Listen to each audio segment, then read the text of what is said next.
Bendecido mis hermanos, aquí estamos un día más en Retando Paradigmas. El día de hoy quiero atender tres cositas, pero de lo que vamos a estar hablando el día de hoy es de ¿qué es un muerto espiritual? ¿Cómo nosotros podemos explicar qué es un muerto espiritual? A diferencia como le explica el calvinismo, como le explican los hermanos calvinistas. ¿Ok? Ellos lo explican de una manera que nosotros no entendemos que esa es la manera en que debe ser explicado, y vamos a ver un argumento que quiero hacer sobre la mal llamada depravación total. Pero antes de eso, quiero hacer una reacción o quiero hacer una respuesta a nuestro hermano Claudio y a nuestro hermano Wito Medina, que ambos hicieron. Estoy un poquito atrasado con las reacciones porque es que tengo mucho trabajo y se me hace un poquito difícil estar acomodando todos estos videos. Con el favor de Dios, ya prontito termino el proyecto que estoy haciendo y vamos a poder estar más envuelto en las redes. Ahora bien, vamos a empezar por nuestro gran amigo y hermano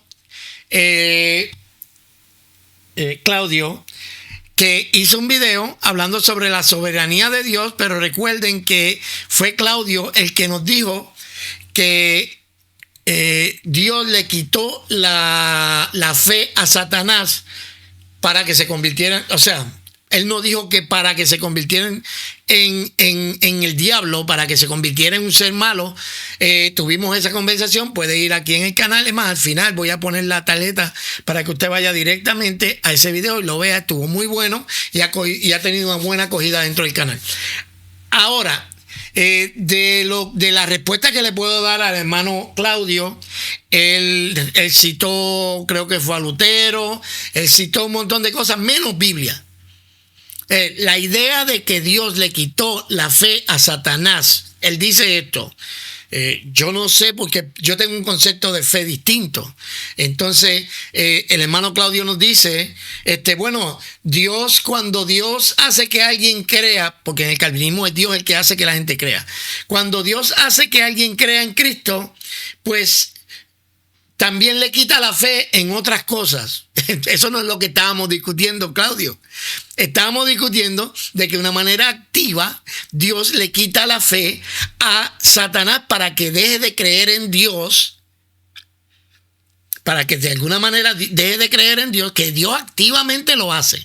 Y el reto que yo te lancé cuando estuvimos en la conversación fue que me dieras evidencia bíblica en que Dios, a los ángeles ni me meto ahí porque es que no tenemos mucha información sobre los ángeles. Es muy poco lo que nos dice la relación que Dios tenía con los ángeles en la eternidad pasada. O sea, en el tiempo en el que los seres humanos no habían sido creados. No tenemos ningún... O en la eternidad, porque hay quienes creen que cuando dice en el principio Dios creó los cielos y la tierra, ahí es el principio. Y los ángeles fueron creados antes que los hombres, pero no fueron creados antes del principio. Anyway, eso es otro revolú que no me voy a meter en eso. La idea es que no tenemos suficiente evidencia para decir cuál era la relación que Dios tenía con los ángeles, ni nada en ese sentido. Así que lo único que tenemos como marco de referencia es el trato de Dios con los hombres. Y mi reto a Claudio era que me buscara un verso bíblico donde Dios le quitó activamente la fe a un hombre que cree en el Dios verdadero, que Dios le quite la fe para que no crea en un Dios verdadero, en el Dios verdadero. ¿Ok? Y mira cuál era el reto. El reto era que él tenía que buscarme evidencia bíblica, que no la pudo proporcionar en el programa que tuvimos juntos. Pero ya que después tuvo tiempo para analizar lo que habíamos hablado y todo, pues entonces él lo que tenía que hacer era mostrar la evidencia bíblica. No existe evidencia bíblica en que Dios le quite la fe a una persona. No existe evidencia bíblica, lo voy a decir de una manera clara y categórica. No existe evidencia bíblica que declare, que dé a entender siquiera que Dios le quita la fe. O sea, esta persona cree en el Dios verdadero, cree en Jesucristo, o cree en el Dios verdadero si es en el Antiguo Testamento. Cree en Jehová, el Dios verdadero, o Yahweh, como lo quieran llamar. Que creía en Jehová y Dios dijo, no, ya yo no quiero que tú creas en mí, y le quite la fe. Y citaste muchas cosas menos una evidencia bíblica para eso, así que esa es mi respuesta. Yo creo que nuestro amigo y hermano Claudio disparó de la baqueta y dijo algo que no puede sostener con las escrituras. Eso de que Dios le quitó la fe a Satanás es algo que no se encuentra en las escrituras. No lo vas a encontrar. No te esfuerces en buscarlo porque no lo vas a encontrar, ¿ok? Así que ahí estamos. Esa es la primera respuesta que quiero hacer rapidito para entonces moverme a lo que quiero traer el día de hoy. El hermano Wilton Medina hizo una reacción que yo hice a lo que él estaba hablando sobre el evangelismo. Ok, ¿cuál era mi argumento dentro de mi video? Mi argumento dentro de mi video era el siguiente, que Wilton estaba hablando de la evangelización y por qué se evangeliza en el calvinismo. Y tienen que estar claros en esto. Entiéndanme bien qué es lo que yo, by the way, dentro de este viernes no, el próximo de arriba, Wilton va a estar en este canal defendiendo el amilenialismo. No es que hay un debate, no es nada. No, él no va a estar presentando el amilenialismo y yo he escuchado los argumentos que él tiene, me parecen buenos, así que dentro de 2 semanas va a estar en este canal. Lo que le quiero decir con eso es que el hecho de que nos estemos haciendo reacciones no quiere decir que haya animosidad contra el uno y el otro. Estamos manteniendo todo en el argumento. Ok, Wilton nos dice, bueno, Dios estableció los medios y Dios estableció, no solamente Dios eligió quiénes son los que son salvos, sino también los medios por el que va a ser salvo. Y dentro de los medios él habla de la regeneración, eso habría que argumentarlo, porque para nosotros la regeneración viene después de la fe. Y todos esos medios, y uno de ellos es el evangelio. Ok, y yo quiero que ustedes entienda esto. Cuando yo hago alguna declaración del calvinismo, yo no parto haciendo diferencia entre el calvinista y el hipercalvinista. Yo no hago diferencia entre un calvinista y el otro. ¿Por qué? Porque al final del día la consecuencia es la misma. Puede ser que los hipercalvinistas tengan un entendimiento distinto al que tiene una persona que no se considera hipercalvinista o que no es considerado hipercalvinista. Eso no quiere decir que las consecuencias no son las mismas. Así que yo me sostengo en la posición de que en el calvinismo Dios actúa como un jefe caprichoso que te manda a hacer un ejercicio inútil a predicarle a todo el mundo cuando la mayoría de la gente no va a recibir el mensaje, no porque no lo quisieran recibir, sino porque Dios mismo determinó que no lo van a recibir. Por eso yo dije que el evangelismo en el calvinismo, Dios está mandando a que tú hagas un ejercicio inútil con la mayoría de los hombres. Eso fue lo que yo dije. Wilton me lo llevó por otro lado. Nadie niega, bueno, nosotros no negamos de que el evangelio es lo que nosotros tenemos, es el vehículo por el cual las personas van a llegar a convertirse. Pues claro, nosotros lo creemos de esa manera. Los que no lo creen de esa manera son los calvinistas que dicen que Dios tiene que darle vida a la persona para que la persona entonces pueda recibir el evangelio. Entonces, si ya tienen vida, y de eso es lo que vamos a estar hablando hoy, no te pierdas esto que vamos a hablar ya mismito, dame un brequecito y entramos al tema de hoy. Si Dios le da vida a los que estaban muertos en delitos y pecados, quiere decir que ya para el momento de escuchar el evangelio no están muertos en delitos y pecados. ¿Ok? O sea, eso no hay que darle mucha vuelta. Yo me sostengo en el calvinismo, independientemente de la rama del calvinismo que sea, todas terminan en el mismo lugar. No hay ningún calvinista que diga, bueno, los elegidos se pueden perder. Bueno, Jonathan Ramos dice que los regenerados se pueden perder, pero ese muchacho es un mar de confusiones. Y se pasa confundiendo a la gente. Pero en cuanto a lo que estaba hablando sobre el video con Wilton, yo sostengo que si Dios a mí me dice, id y predicar este evangelio a toda criatura, y la mayoría de esas criaturas Dios determinó que no van a creer, me está mandando a hacer un ejercicio inútil. Y lo sostengo. Sostengo que si las consecuencias son las mismas que en el hipercalvinismo, no hay diferencia entre qué nivel de calvinismo es el que tú estás postulando. ¿Cuál fue la otra cosita que...? Algo que yo dije y que lo vuelvo y lo sostengo. En el calvinismo, técnicamente, las personas nunca están perdidas. Los que son regenerados, los que son elegidos, nunca están perdidos. ¿Por qué? Porque técnicamente ya son salvos desde antes de la fundación del mundo cuando fueron elegidos. A menos que no me quieran decir ahora que un elegido se puede perder. Si un elegido no se puede perder, quiere decir que nunca está perdido. Porque no va a llegar a la eternidad sin que Dios haga lo que tenga que hacer para que le llegue el evangelio. ¿Ok? Eso fue lo que yo dije y lo sostengo. Me parece que nadie le está restando. Al contrario, en nuestra visión de mundo, el evangelio tiene mucho valor porque el evangelio es el poder de Dios para salvación del que cree. Porque nosotros predicamos la palabra, que la Biblia dice que esa palabra es viva y eficaz, es más cortante que una espada de dos filos, que es capaz de llegar hasta los tuétanos y hasta discernir nuestros pensamientos.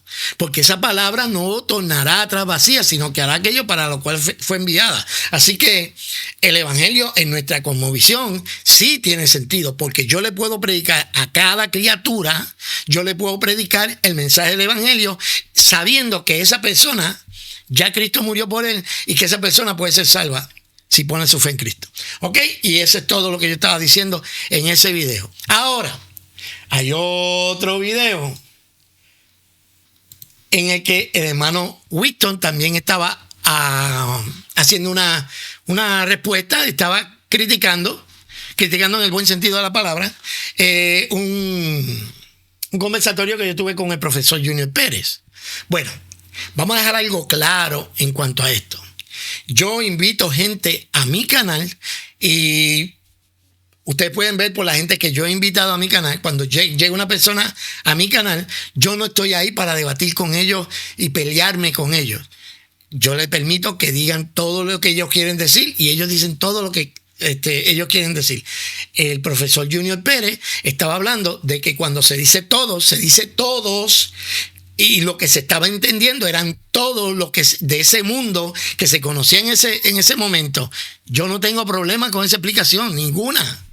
Lo que me tiene que explicar Whitton es cómo es que Dios es el Salvador o se dio por todos, y si esos todos son el mundo que se conocía. Y si eso era así en ese tiempo, entonces me pregunto yo si Dios quiere la salvación de todos los que del mundo que conocemos hoy. ¿Entiendes? Mi argumento sigue intacto, no han podido todavía debatirlo. El argumento que me traen es que no, tú te estás concentrando en minucia. El profesor Junior Pérez dice, bueno, del mundo que estaba hablando, de todos, del que estaba hablando Pablo, era de todos los que se conocían en el imperio, de todos los del imperio, en realidad en todos los del mundo de ese tiempo. Perfectamente bien funciona con mi argumento. Para mí es con todos los que están en este mundo. Y ayer era con todos los que estaban en este mundo, que estaban vivos. Y dentro de 20 años va a ser que Dios quiere que todos los el año que viene va a querer también que todos sean salvos. Y desde el primer día Dios siempre quiso que todos fueran salvos. Bueno, no está haciéndole ni un pellizco al argumento mío. Porque mi argumento es que dice que Jesucristo, que Él quiere, que Dios, que nuestro Salvador quiere que todos los hombres sean salvos y vengan al conocimiento de la verdad. Y si tú admites que son todos los de ese mundo, pues está bien, entonces se tienen que salvar todos. ¿Por qué? Porque Jesucristo es el mediador entre Dios y los hombres, que se entregó por todos. Si se entregó por todos, si tú admites que ese todos es todo el imperio, pues entonces ¿qué pasó con Nerón? ¿Qué pasó con ese montón de gente que no se salvó? ¿Ok? Así que el argumento queda intacto, porque todo sigue siendo todos. Sea todos del mundo que se conocía, sea todos de la humanidad. La verdad es que Dios quiere que todos los hombres crean y vengan al arrepentimiento, a menos que Winston no me consiga un verso bíblico que diga que Dios no quiere que todos sean salvos. Así que consígame en el texto que dice que Dios no quiere que todos sean salvos, y aquí se acaba la discusión. ¿Ok? Ok. Ahora bien, vamos al tema de hoy. ¿Qué es un muerto espiritual? Porque la base del calvinismo es la depravación total. Si la depravación total no existe, se desmorona todo el andamiaje teológico del calvinismo, todo. Entonces, siempre que nosotros estamos hablando de este tema, nos dicen, no, pero es que tú no entiendes que un muerto no puede reaccionar, es que un muerto no puede hacer, es que un muerto no... Ok, vamos a ver qué es un muerto. ¿Qué es un muerto? Porque si tú me dices un muerto no puede hacer nada, pues entonces el muerto tampoco puede pecar. Si nacemos muertos, no podemos... Si nacemos muertos como Lázaro, porque hay dos maneras de ver la palabra muerto. La palabra muerto en este sentido bíblico de lo que está hablando es de una separación. Vamos a buscar en Génesis capítulo 2. Génesis capítulo 2. Vamos a buscar acá para venir a la Biblia. A ver si lo puedo poner más grande para que a usted no se le haga difícil leerlo. Estamos en Génesis capítulo 2, verso 16. Dice, y mandó Jehová Dios al hombre diciendo, de todo árbol del huerto podrás comer, mas del árbol de la ciencia del bien y el mal no comerás, porque el día que comieres ciertamente morirás. Ahora bien, cuando Adán y Eva comieron, murieron como Lázaro, o no murieron como Lázaro. ¿Cómo fue que murieron? Capítulo 3. Vamos a ver qué fue lo que pasó cuando ellos comieron. Y dice, y vio la mujer que el árbol era bueno para comer y que era agradable. Estoy en el capítulo 3 ahora. Agradable a los ojos y el árbol codiciable para alcanzar sabiduría. Y tomó del fruto y comió y dio también a su marido, el cual así como ella también comió. Entonces fueron abiertos los ojos de ambos.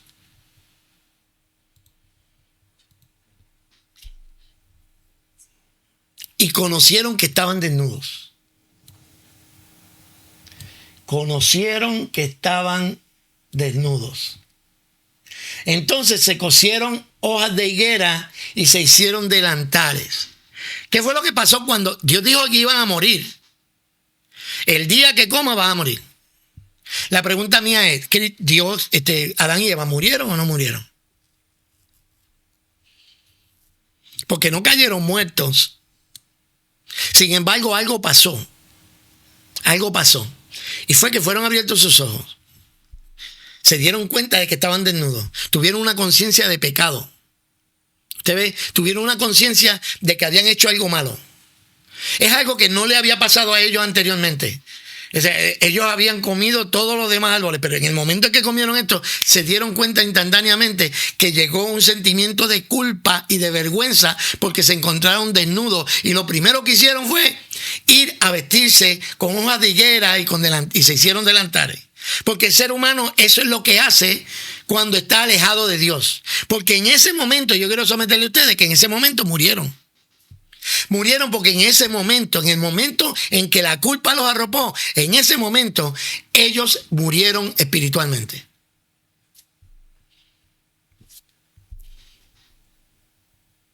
Pero se dieron cuenta de que estaban desnudos. O sea, la conciencia de culpa y de pecado les hizo hacerse unos taparrabos de higuera. Y oyeron la voz de Dios, de Jehová Dios, que se paseaba por el huerto al aire del día. Y el hombre y su mujer se escondieron, porque es que es lo que hace el hombre muerto, se esconde. Y Dios viene y lo busca. Estaba muerto espiritualmente. No se murieron como Lázaro estaba muerto. O a menos que no me quieran decir nuestros amigos calvinistas de que Adán y Eva, después que pecaron, se quedaron vivos espiritualmente. No quedaron muertos. Le cayó mira lo primero que le pasó. Tuvieron una conciencia de pecado.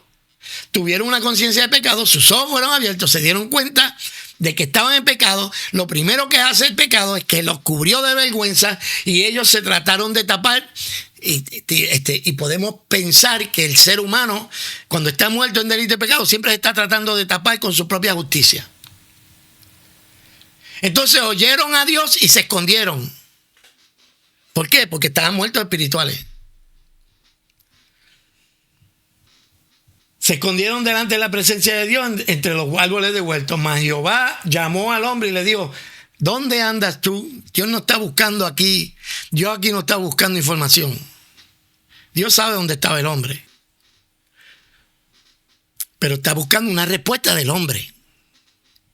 Y respondió: oí tu voz en el huerto y tuve miedo. Porque lo que hace el pecado es precisamente eso. La gente que está muerta en delitos y pecados, ya esta gente estaba muerto en delitos y pecados porque violentaron lo que Dios les dijo. Estaban muertos. A menos que nos quieran decir nuestros amigos calvinistas que Dios aquí mintió. O no, él no quería decir que se iban a morir. Porque no cayeron muertos como Lázaro. Sin embargo, seguían reaccionando. Dios seguía hablándole. Seguían teniendo noción de Dios, pero no una saludable. Y él le respondió: oí tu voz en el huerto y tuve miedo porque estaba desnudo y me escondí. Aquí lo que estamos viendo es un ser humano que murió. Aunque se movía, aunque podía hablar, estaba muerto espiritualmente porque se había roto algo entre él y Dios, se había roto la relación. Y Jehová le enseñó, y Jehová le dijo, y Dios le dijo: ¿quién te enseñó que estabas desnudo? De nuevo, Dios aquí no está buscando información, aquí Dios está buscando una respuesta del hombre muerto. ¿Has comido del árbol? ¿Tú crees que Dios no lo sabía? ¿Has comido del árbol que te dije que no comiera?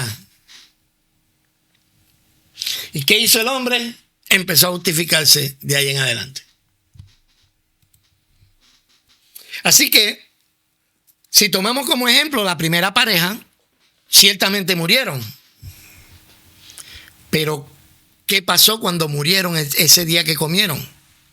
A menos que me digan: no, Ruby, lo que tú no entiendes es que es una alegoría. En realidad no era que iban a morir, sino que, mueren físicamente. Y en ese momento algo pasó, hubo una ruptura tal que Dios hasta puso ángeles para que ellos no se acercaran más al huerto.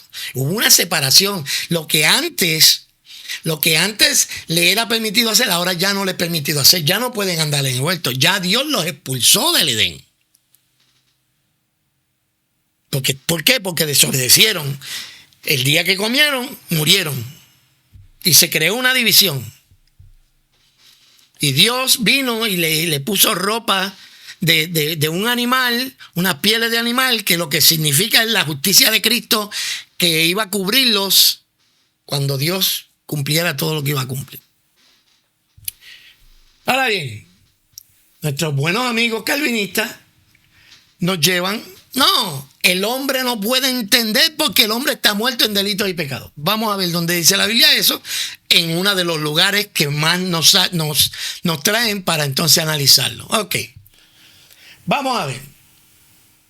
Yo quiero establecer una diferencia entre lo que es estar muerto. ¿Qué es estar muerto? Funciona de la misma manera que funciona cuando el ser humano muere físicamente. ¿Qué es lo que pasa cuando el ser humano muere físicamente? El espíritu va a Dios que lo dio, el cuerpo va a parar a la tumba y hay una separación entre la parte espiritual del hombre y el cuerpo. De igual manera, cuando el hombre pecó, hubo una separación, y cuando se habla de que está muerto, se habla de una separación de Dios y de todos los bienes de Dios y de toda la vida de Dios. De eso es lo que está hablando. Y estamos en Efesios 2 y dice: y Él os dio vida a vosotros cuando estabais muertos en delitos y pecados. Y dice que tú estabas muerto en delitos y pecados. Sí, pero ¿cómo yo estaba muerto? como yo estaba muerto, en los cuales anduviste en otro tiempo.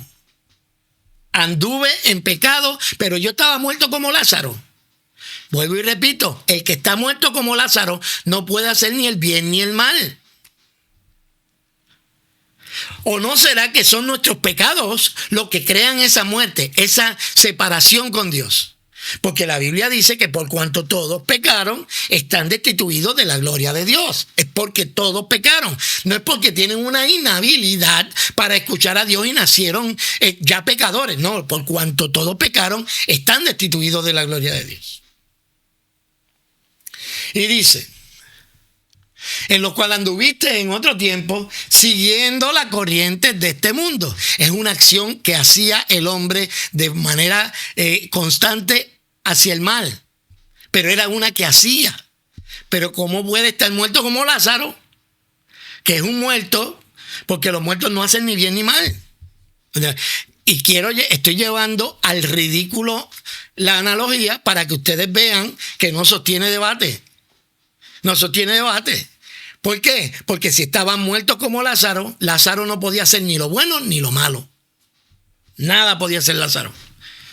Pero aquí dice que estábamos muertos en esos delitos y pecados. O sea, la razón por la que estábamos muertos es porque había unos delitos y unos pecados. Que andábamos nosotros siguiendo la corriente de este mundo. Estábamos siguiendo la corriente de este mundo y por eso estábamos muertos en delito y pecado. Conforme al príncipe de la potestad del aire de este mundo que ahora opera en los hijos de desobediencia. El diablo nos estaba llevando de la misma manera que llevó a Adán y Eva, los llevó a pecar y después los llevó a los seres humanos a desobedecer a Dios. Así estábamos nosotros, pero eso no quiere decir que había una inhabilidad o ninguna de esas vainas de desobediente, entre los cuales también todos nosotros vivimos en otro tiempo en los deseos de nuestra carne. Tú ves, en los deseos de nuestra carne quiere decir que estábamos vivos, estábamos conscientes, estábamos vivos para la carne, pero estábamos muertos para con Dios en el sentido de que estábamos separados de Dios. Pero no estábamos muertos como Lázaro. No estábamos muertos como Lázaro. Yo le voy a dar un ejemplo ahora de un muerto que la Biblia nos da, un ejemplo de un muerto que no estaba como Lázaro. Entre los cuales también todos nosotros tuvimos en algún tiempo los deseos de la carne. Haciendo la voluntad de la carne, estábamos haciendo la voluntad de la carne y de los pensamientos, y éramos por naturaleza hijos de ira, lo mismo que los demás. Eran cosas que estábamos haciendo. Si las estábamos haciendo, no podemos estar muertos como Lázaro. No podemos estar muertos como Lázaro. Porque si estábamos muertos como Lázaro, y la analogía que van a tomar era Lázaro, Lázaro no podía hacer ni lo bien ni lo mal, ni lo bueno ni lo malo. Pero Dios, que es rico en misericordia, por su gran amor con que nos amó, aún estando nosotros muertos en pecados, nos dio vida juntamente con Cristo. Por gracia soy salvo. Y juntamente con Él nos resucitó. ¿Ok? Si nosotros somos honestos con el texto, tenemos que decir, bueno, espérate, cuando dice muerto, no puede ser muerto como Lázaro. No es un muerto que no puede discernir nada, que no puede hacer nada, porque eso es lo que ellos van a decir. No, que tú estás muerto, tú no puedes discernir las cosas. Y el texto que van a traer es el texto que es de Primera de Corintios. Vamos a buscar aquí Primera de Corintios. Y vamos a ver de lo que está hablando. No, lo que pasa es que tú estás muerto y el muerto no puede entender porque el hombre natural no entiende las cosas que son del espíritu. Ok. Vamos a ver. Vamos a empezar a leer en 1 Corintios, capítulo 2. A ver de qué es lo que está hablando ahí Pablo. Dice, ya en la parte de arriba sigue hablando, pero vamos a empezar de 6 para abajo. Sin embargo, hablamos sabiduría entre los que han alcanzado madurez. Pero una sabiduría no de este mundo, ni los gobernantes de ese siglo, que va desapareciendo. Pablo dice, yo voy a hablar sabiduría, pero estamos hablando sabiduría con la gente madura. Pero no es la sabiduría de los gobernantes de este siglo, sino que hablamos sabiduría de de Dios en misterio, la sabiduría oculta que desde antes de los siglos Dios predestinó para nuestra gloria. Ok, ¿qué es eso? ¿Qué es eso? Sino que hablamos sabiduría de Dios en misterio, la sabiduría oculta que desde antes de los siglos Dios predestinó para nuestra gloria. Pablo está hablando que él habla de una sabiduría que es solamente para gente madura y que esa sabiduría estaba oculta, no se había revelado hasta este tiempo. Y está hablando de la glorificación de los seres, de los cristianos, de nosotros. Esta sabiduría que ninguno de los gobernantes de este siglo entendió, porque si lo hubiesen entendido no habrían crucificado al Señor de gloria, sino como está escrito, cosas que ojo no vio, ni oído yo, ni están entrando en el corazón del hombre, son las que Dios ha preparado para los que le aman. Pero esas cosas que ojo no vio, ni oído yo, ni han entrado en el corazón del hombre, son las que Dios ha preparado para los que le aman. Dios nos las reveló por medio del Espíritu, por medio del Espíritu, porque el Espíritu todo escudriña. Ok, ¿de qué está hablando? De esas cosas que Dios revela, que ni siquiera habían llegado al corazón del hombre y que Dios nos las ha revelado a nosotros, los maduros, la gente que recibieron la revelación, y que Pablo le está hablando a la gente madura para que fuera revelado por el Espíritu, porque el Espíritu todo lo escudriña, aún las profundidades de Dios. Y entonces no empieza a hablar de la facultad del Espíritu de poder revelar las cosas de Dios. Porque entre los hombres, ¿quién conoce el pensamiento de los hombres sino el espíritu del hombre que está en él? Asimismo, nadie conoce el pensamiento de Dios sino el Espíritu de Dios. O sea, aquí esto es algo semi-incidental de lo que está hablando, porque lo que nos está diciendo es, mira, el Espíritu no las ha revelado, porque el Espíritu conoce lo que está dentro de Dios, lo que está dentro del pensamiento de Dios. De igual manera que el Espíritu del hombre es el que puede conocer los pensamientos del hombre, de igual manera el Espíritu de Dios es el que puede entonces conocer los pensamientos de Dios. ¿Ok?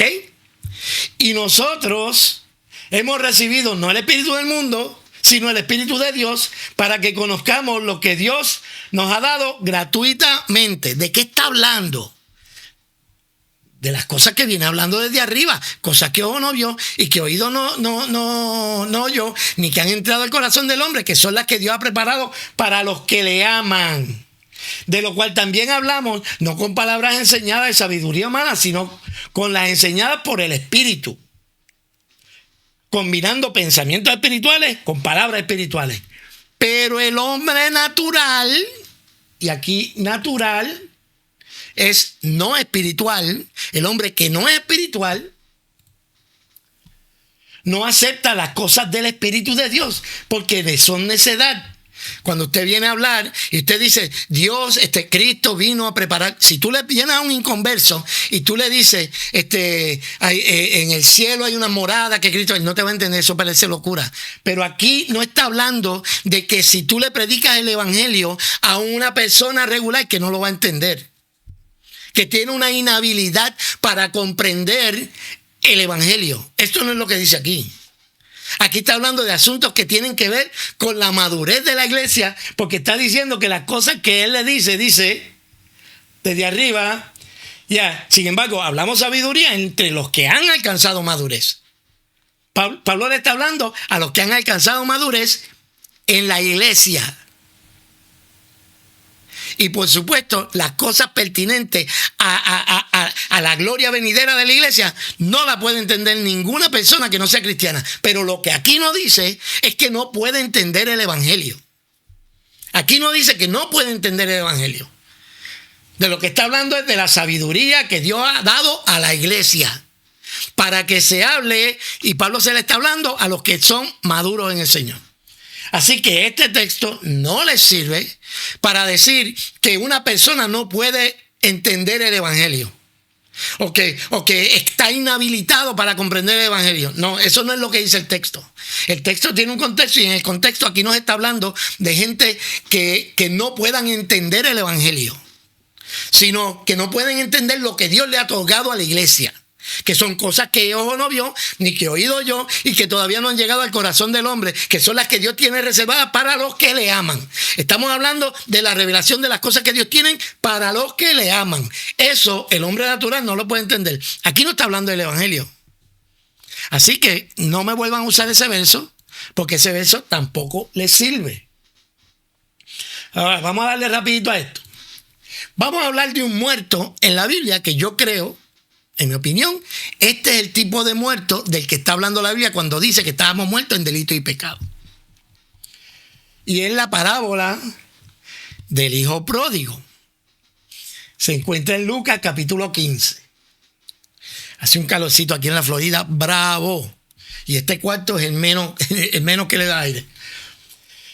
El hijo pródigo. Todos sabemos la historia del hijo pródigo, pero vamos a llegar a la parte en que me interesa. Cuando vamos a empezar a leer desde el verso 20. Dice, levantándose fue a su padre cuando todavía estaba lejos. Primero vamos a llegar arriba. Vamos desde el 14. Cuando ya había gastado todo, o sea, ese hijo pródigo fue y gastó todo, vino una gran hambre en el país y comenzó a pasar necesidad. Entonces se acercó a uno de los de los ciudadanos de aquel país y él lo mandó a sus campos a apacentar cerdos. Sabemos que dentro de esta enseñanza Jesús está tratando de llevar algo estrictamente referente al pueblo de Israel y todo eso, pero yo lo que quiero es que lleguemos a la parte que yo quiero que lleguemos. Y deseaba llenarse el estómago de las algarrobas que comían los cerdos, pero nadie le daba nada. Este hombre estaba en la inmunda. Entonces, volviendo en sí,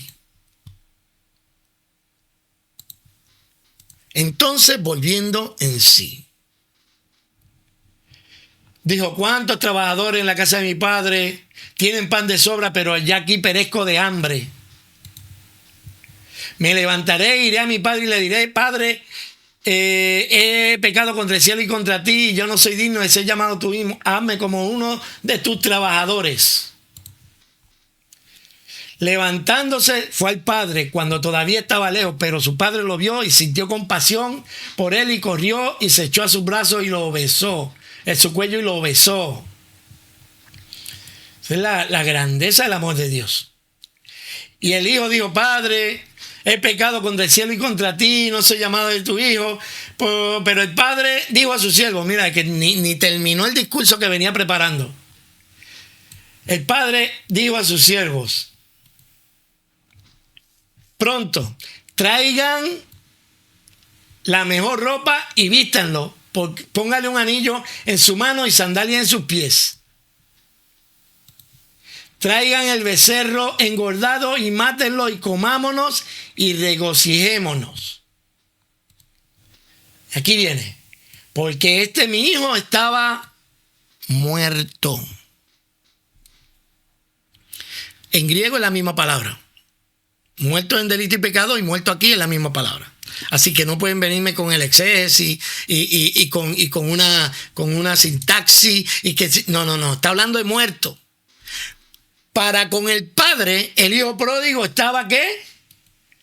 Estaba muerto. Había una separación entre el hijo y el padre. Y para el sentido del padre, el hijo estaba muerto. De igual manera que nosotros cuando estamos sin Cristo, estamos muertos. No quiere decir que estamos muertos como Lázaro. Quiere decir que estamos muertos como estuvo el hijo pródigo, como estuvo Adán y Eva después de la caída. Entonces, el padre sigue con esa misma vaina de que no, es que estaba muerto. Sabemos la historia. Entonces, se enojó el hermano y no quería entrar. Salió su padre a rogarle que entrara. Qué muchacho. Pero él le dijo al padre, mira, tantos años te he servido y nunca me has desobedecido en una orden tuya. Y sin embargo, nunca me has dado un cabrito para regocijarme con mis amigos. Pero cuando vino tu hijo, que consumió tus bienes con rameras, ¿cómo estaba? Es más, vamos a buscar allá arriba, porque allá arriba yo creo que tiene una palabra interesante, déjame ver. Ok, míralo aquí. Verso 13 dice: no muchos días después, el hijo menor, juntando todo, partió a un país lejano y allí malgastó su hacienda, viviendo perdidamente. Mira qué cosa, parece mucho a lo que dice aquí, que dice que estábamos muertos en delitos y pecados, en los cuales anduviste en otro tiempo, siguiendo la corriente de este mundo, conforme al príncipe de la potestad del aire, entre los cuales estamos nosotros, también con nuestros deseos de nuestra carne. ¡Qué cosa más brutal! O sea, más o menos, el hijo pródigo tomó la herencia del padre y se fue a vivir perdidamente, como mismo estábamos nosotros. Y entonces el padre al hijo pródigo lo consideraba muerto. De la misma manera que Dios a los que viven, que dice, siguiendo los que viven conforme a la corriente de este mundo, conforme al príncipe de la potestad que ahora opera en los hijos de desobediencia, que vivíamos en otro tiempo en los deseos de nuestra carne, a esa gente que vive en delitos y pecados y que le dan rienda a su carne y que no tienen a Dios por noticias, Dios también los considera muertos. El apóstol Pablo dice que estábamos muertos en delito y pecado. ¿Cómo estaba el hijo pródigo? El hijo pródigo se fue y siguió viviendo perdidamente. ¿Y cómo lo consideraba el padre? Muerto.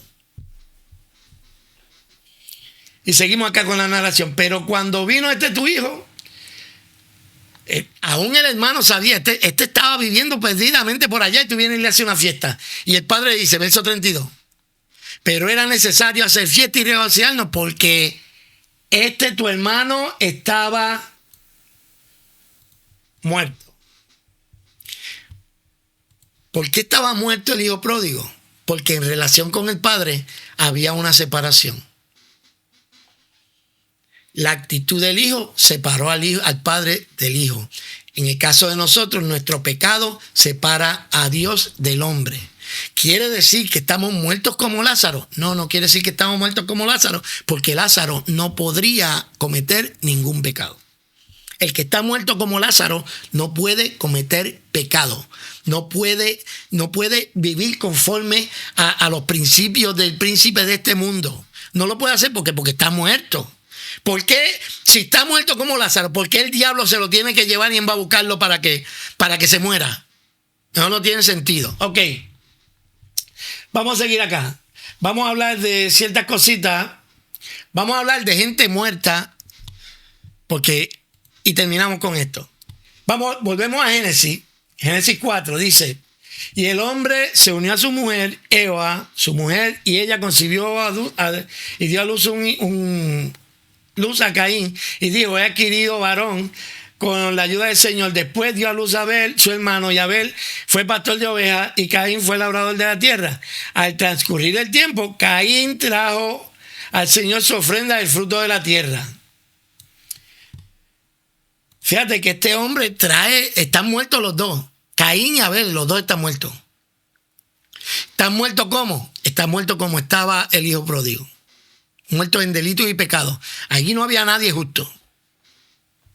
También Abel, por su parte, trajo los primogénitos de su oveja y la grasa del mismo. El Señor miró con agrado a Abel, hizo ofrenda, pero no miró con a Caín y a su ofrenda.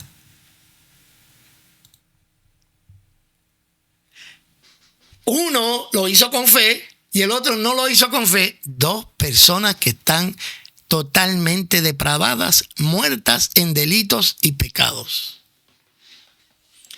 ¿Qué nos van a decir los calvinistas? Es que Dios lo regeneró. Dios regeneró a Abel para que él tuviera fe. Y así mismo nos dicen con toda la gente del Antiguo Testamento que menciona en en Hebreos. O sea, Dios le dio vida. Dios le dio vida sin que hubiese un sacrificio que pagara por sus culpas y por sus delitos y por sus pecados. Y nos quieren hacer creer que en el Antiguo Testamento había gente justificada por la fe y que esa fe era un don de Dios que Dios le había dado a ellos, pero no había sacrificio, no había nada en qué basar esa fe. Dios lo justificó porque sí. Yo le quiero someter a ustedes que aquí lo que estamos viendo es que Abel pudo poner su fe en Dios porque aunque estaba muerto en delitos y pecados, de la misma manera que estábamos muertos todos, el ser humano cuando dice que está muerto no quiere decir que no puede responder a los favores de Dios. Seguramente, supongo yo, porque no, la Biblia no nos dice cómo ellos supieron que había que hacer un sacrificio. La Biblia no nos dice. Entonces, como la Biblia no nos dice, tenemos que deducir que fue que los padres se lo enseñaron. Entonces, los padres le enseñaron que había que darle un sacrificio a Dios. O, de alguna manera, por la misma naturaleza, o sea, no sabemos cómo es que ellos sabían que había que dar un sacrificio a Dios. Supongamos que fue algo que se le enseñó, los padres se lo enseñaron. Uno de ellos estaba dando el sacrificio sin fe y el otro con fe, estando los dos muertos en delitos y pecados. ¿Era una fe que salvaba y que justificaba? No, era una fe en Dios, que estaban siendo obedientes a la luz que estaban recibiendo. Pero no me pueden decir que el ser humano está muerto en delito y pecado y quiere decir que está inhabilitado para poder entonces creer en Dios cuando hay un acercamiento de parte de Dios. Y vamos a dejarlo por ahí, por ahora, porque ya nos hemos extendido bastante. Ok, ¿qué hemos hablado hasta ahora? Que hay dos maneras de ver esto de la muerte espiritual. Podemos verlo muerto como Lázaro estaba muerto. Un cuerpo. Y esa es la analogía que siempre nos traen, un muerto. Un muerto puede razonar. Bueno, razonaba en el caso de Caín, cuando Dios le dijo, el pecado está dándote la vuelta. Un muerto como Abel ofreció mejor sacrificio y recibió testimonio por el sacrificio que hizo. Un muerto como Nicodemo, déjame buscar déjame ver si encuentro aquí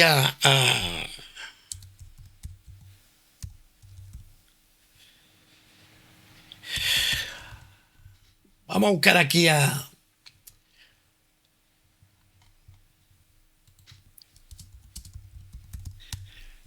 ver qué nos dice la Biblia.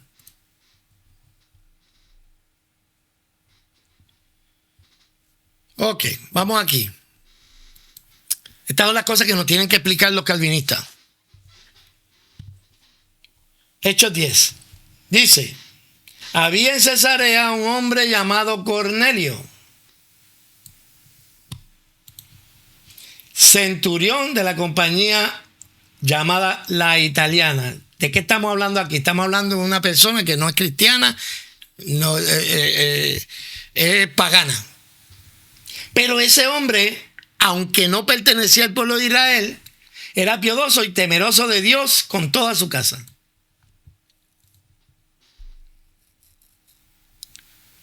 Explíquenme, calvinista, ¿cómo un hombre muerto en delitos y pecados puede ser temeroso de Dios con toda su casa? Explíquenme. Está haciendo un calor aquí bravo. Y hacía muchas limosnas al pueblo. Y oraba a Dios. Será mejor que cualquier cristiano que es desde el siglo XXI. Y oraba a Dios, ¿cuántas veces? Siempre. Bueno, un hombre devoto. Por supuesto, lo que conocía de Dios solamente lo conocía a través de los judíos. Así que no tenía la revelación de Jesucristo. Y por no tener la revelación de Jesucristo era un hombre muerto en delitos y pecados, pero era un hombre muerto en delitos y pecados que cuando escuchó sobre el Dios de Israel, creyó en el Dios de Israel. No el Evangelio, porque el Evangelio no se le ha presentado todavía. Este vio claramente en una visión como a la hora novena del día que el ángel del cielo entraba donde él estaba y decía: Cornelio. Él mirándole fijamente y atemorizado dijo: ¿qué es, Señor? Y le dijo: tu oración y limosna han subido para memoria de Dios. Un hombre muerto en delitos y pecados. Oh, no, porque esté inhabilitado. Ese hombre no puede buscar a Dios. El hombre tiene una inhabilidad, nació anormal. El hombre no puede entender las cosas espirituales. Sin embargo, la Biblia dice que su oración y su limosna habían subido en memoria delante de Dios. De un hombre muerto en delito y pecado. ¿Estoy diciendo yo que estaba salvo? No, yo no estoy diciendo que eso es suficiente para ser salvo. Estoy diciendo que no hay tal inhabilidad, esa de la depravación total, que es inhabilidad total. No la hay. No la había en Abel, ni en ninguna de esa gente del Antiguo Testamento. No la había tampoco en Cornelio. ¿Por qué? Porque el ser humano está muerto en delitos y pecados. Pero eso no quiere decir que está muerto como Lázaro. Está muerto como el hijo pródigo, que cuando la palabra le llega, cuando el evangelio le llega, pueden responder. Envía pues ahora a Jope, y ha venido un hombre, venía Simón, que tiene por sobrenombre Pedro. Vamos a darle más para adelante, porque ahí me parece que este tiene... Déjame ver cómo entramos. Al otro día entraron en Cesarea Cornelio y los que estaban esperando, habiendo convocado a sus parientes y amigos más íntimos. Cuando Pedro entró, salió Cornelio a recibirle y postrándole su piel le adoró. Vamos a dejarlo ahí, pues ese no es el tema ahora. Mas Pedro se levantó diciendo, mira, Pedro lo fueron a adorar y él dijo, no. Y ahora a los papas hay que besarle el anillo. Pero vamos a dejar eso ahí. Mas Pedro le levantó diciendo, levántate, yo también mismo soy un hombre. Y él habiendo hablado con... Mira si no entendía, mira si estaba muerto en delito y pecado, que fue a adorar a un hombre. Mira si estaba muerto en delito y pecado, que no comprendía. Está un hombre completamente natural. Completamente natural. Y ya él iba a adorar a un hombre. Y Pedro lo tuvo que reprender. No haga eso, que yo soy un hombre. Y Pedro le da explicación de cuán abominable es para un hombre judío entrar a la casa de un gentil y toda esa... déjame darle para adelante a esto para... Ok, entonces Pedro abriendo la boca dijo, en verdad comprendo que Dios no... más arriba.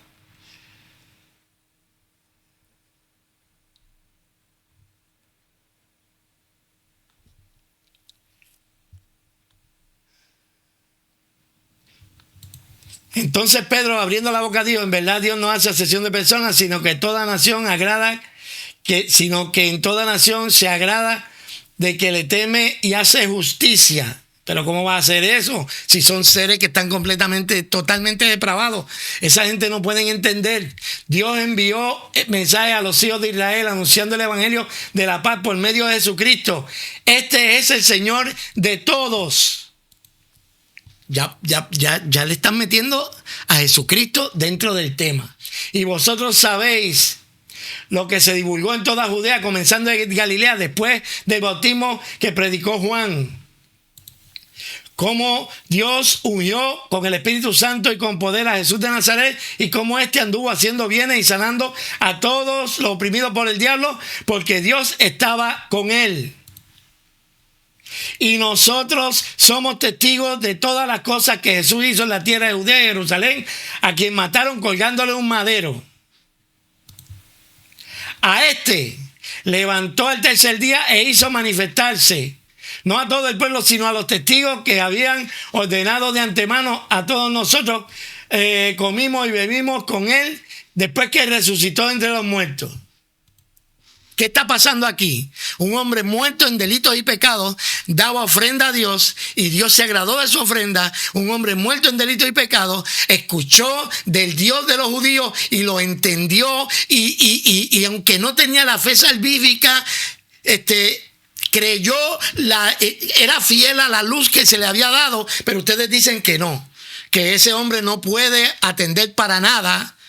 Que no puede entender el mensaje del evangelio. Eso es mentira del diablo, mentira de Satanás. Cuando llegó él, se predicó el evangelio. Mientras aún hablaba estas palabras, el Espíritu Santo cayó sobre lo que oía en el discurso. Y de ahí en adelante sigue diciendo otras cosas más. Y ya está tarde y esto está caluroso así. Una cosa es que alguien esté muerto como está Lázaro.